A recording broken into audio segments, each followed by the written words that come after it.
Hey, what's up? John Sonmez from simpleprogrammer.com.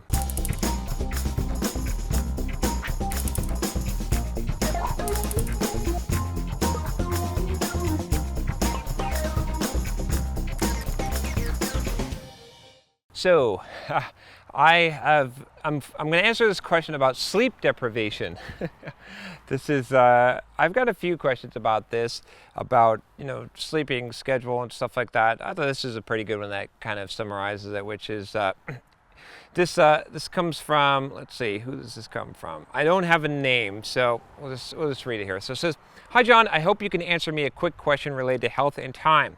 When you are just starting out and you're trying to learn as many things as possible with little time, is it right to sleep much less so you can be successful faster?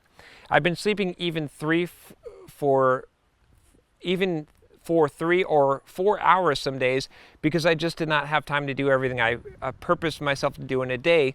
But it gets to me by making my ability to focus weaker, and in some days I just crash and sleep longer than usual. However, there is much more time available to learn and do stuff if I sleep less. I'm sure it's bad for my health, but I feel that even if I can't stay concentrated because of sleep deprivation, I can make more progress because I know in my mind I woke up earlier for a purpose.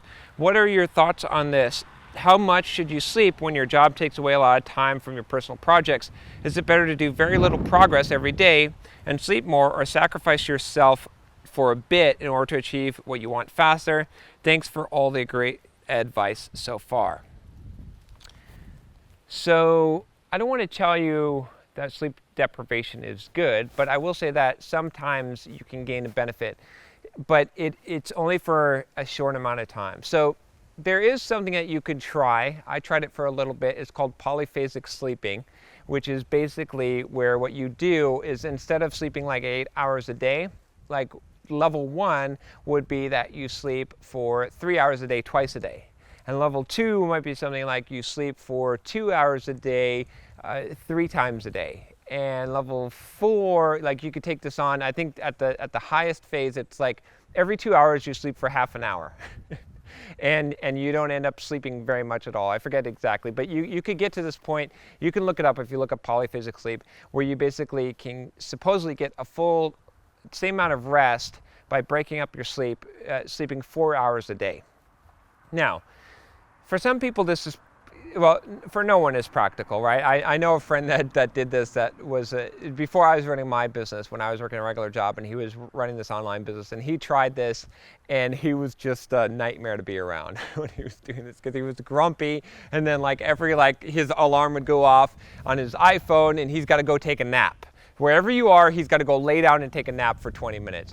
And, he's got to put on his sleep mask and ear things because, wherever he's at, it was kind of crazy. I don't think it was worth it, right? He tried it for a while and supposedly it worked, but he's not doing it now. So I only say that because there's some ways possibly to cheat sleep, but it also has a detriment on you. So as far as now, more practical term of just like doing this for the short term, sacrificing sleep, I think that if you have a specific goal and objective in mind, that it's the same thing as like working really hard, working like 12-hour days or 14-hour days.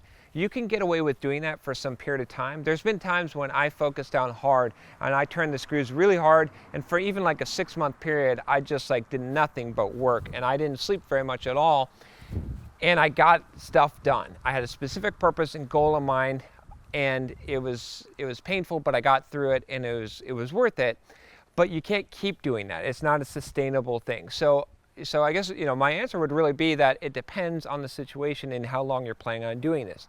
If you're gonna you sacrifice your sleep for a few weeks, or maybe even a few months, and you have a very focused goal and a good reason for doing this, and you're going to drive towards that goal, you could probably do it. You could probably will yourself through it, but eventually it's going to catch up to you. And the more that you do this, the more chances that when it catches up to you, you're actually going to suffer from real burnout, which is going to cause you to crash and burn harder. So I would say that for the most part, you want to focus on something that's sustainable. Again, we talk about this in diet and nutrition and health plan, all of this stuff, right? Always sustainable is best for the long term. So that's what I would say is, again, even if you do this on the short term, right? I've noticed, because I've gone and worked really hard. I've tried this with the Pomodoro technique, and I've basically gone and like worked extra time during the week, and then the next week I end up doing less. So it sort of balances out. And the same thing I found with sleep is if I only go on like 3 or 4 hours of sleep a night for 3 or 4 days, then I'm going to have one day where I'm totally wiped out. And I also find that my general focus is less. So another factor in there would also be on what kind of work you're doing, right? If you're doing really, really focused, concentrated work, you're just not going to be able to do it if you're sleep deprived at all, right? You're going to have to be fully rested. Same thing with creative work. You can't really do creative work when you're sleep deprived. If it's kind of monotonous work, if it's just like going to the job and doing whatever, and just getting through the day, or manual labor, maybe you could survive on less sleep. But you kind of have to judge it for yourself and see.